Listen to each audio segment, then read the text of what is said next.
Hello and welcome back to Boulder Bookstore. My name is Olivia. I am a bookseller, education services manager, baker, new chess player, etc. and a book lover. So I'm here today with some great books to cozy up with.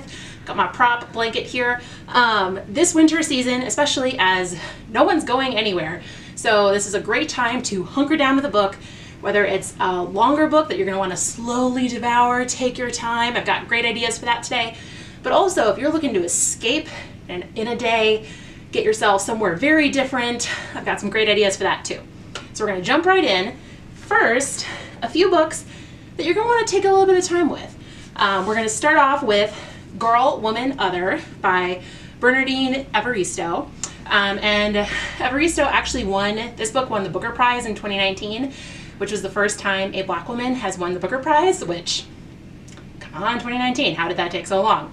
But this is fantastic. And we have another bookseller here who's listening to it on audio, so we'll link to that below. She loves listening to it on audio. This one's really neat and deserves you taking time with it because it shifts back and forth between different women who are sort of the central protagonists of each of their own stories, because they are. But by the time you get to the end, all of the stories have connected, and it's the kind of book that once you finish it, you want to go right back to the beginning and see what you missed before you really knew how the stories were interweaving. It's about modern womanhood, about the demands we make of women both as people and in their roles as wives, mothers, artists, creators. This is just a fantastic, fantastic book. Take your time with it. It will reward you in the end. Another beautiful book that requires you to take some time is The Stationery Shop by Marjane Kamali. I've mentioned this book before. It is beautiful in its writing. There is this incredibly strong sense of place. This just gorgeous descriptions of food that will make you so hungry. So again, you're going to want to take some time. But it's this beautiful love story of a couple who falls in love in Iran before the revolution, and they agree to meet because they're going to run away together as their families don't approve. So they set a time and place, but something happens and they don't end up meeting, and then it flashes forward to the present, and they each find out that something happened and they both went to what they thought was the meeting spot, but the other person wasn't there. So you end up getting kind of this back and forth. What was happening when they fall in love, they meet in a stationery shop. It's this gorgeous, gorgeous love story that you're going to want to savor it and kind of relax and fall into this very different time and place. I love this book so much. Something a little bit different that you're going to want to take your time with as well. We Keep the Dead Close by Becky Cooper. This one is fascinating. It's true crime about a woman who was murdered at Harvard. She was a PhD student back in the late 60s, and it wasn't until, I think it was 2018, that the murder was solved. And Becky Cooper does an incredible job of looking at the facts of the crime, how the investigation was botched from the start. Harvard might have, they did, do some work to try to bury the investigation because there were some professors involved as potential suspects, so trying to keep that quiet. She looks into sort of the conspiracy theories because it took decades to solve this crime. So there's this question of, well, who could have done it and what was wrong and what was going on? We look at this rampant sexism that still is a thing in academia. It's just fantastic from start to finish. Again, you're gonna wanna take your time with it just because it is so interesting and it covers decades, but it's compelling, it's fascinating. Ron Chernow loved it. Highly recommend. Switching gears a little bit, as I adjust my blanket, we have some books that you can just kind of escape into in a day. So first up, Wintering by Catherine May. So this book is not about the pandemic, but certainly hits differently in this pandemic time you're all enjoying right now. In Wintering, Catherine May uses the word sort of as a verb, that every single person throughout the course of their life has these very natural times of rest, rejuvenation, these periods of withdrawal, whether that's, you've left a job and there's some downtime, whether that's you've lost a loved one, whether that's you've graduated from college and you have some time to kind of figure out your new place in the world. These periods exist for all of them, and for all of us, and she calls them wintering. And I think it's safe to say that 2020 in these pandemic times is a natural period of wintering for all of us as well. So it's a short little book, but she looks at different ways we can kind of turn inwards, be a bit more introspective, be a bit more reflective as well. How to move through these times, that it's nothing to be ashamed of, and you can actually grow and love more strongly and kind of come out the other side of your wintering in a much, much more powerful, strong place. So this is fantastic. You'll read it in a day, and it's the kind of book you'll come back to every time you winter. Something very different, but equally fascinating, Blacktop Wasteland by S.A. Cosby. So this is a debut mystery thriller crime novel. It's pitched as Ocean's 11 meets Drive, which is a Ryan Gosling movie, if you're not familiar. This book's incredible. We follow our main character, Beauregard, is the best getaway driver on the southeastern coast. And he's largely moved out of his life of crime. The book touches on some of the systemic inequalities that keep people, especially people of color, turning back to these lives of crime, that feeling kind of they have no other option to kind of move forward, to earn some money, to change their circumstances. So it hits on that. But more than anything else, it's a crime novel. So Beauregard is pulled back into what's supposed to be one last job for this huge amount of money.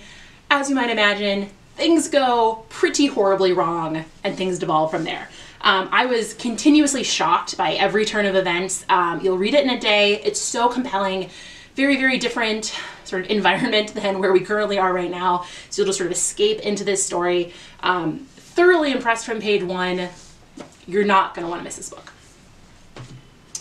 And speaking of sort of crime, mystery thrillers, another new book, The Push by Ashley Audrain. So this book is not going to be for everyone, and that's okay. I loved it. Again, read it in a day.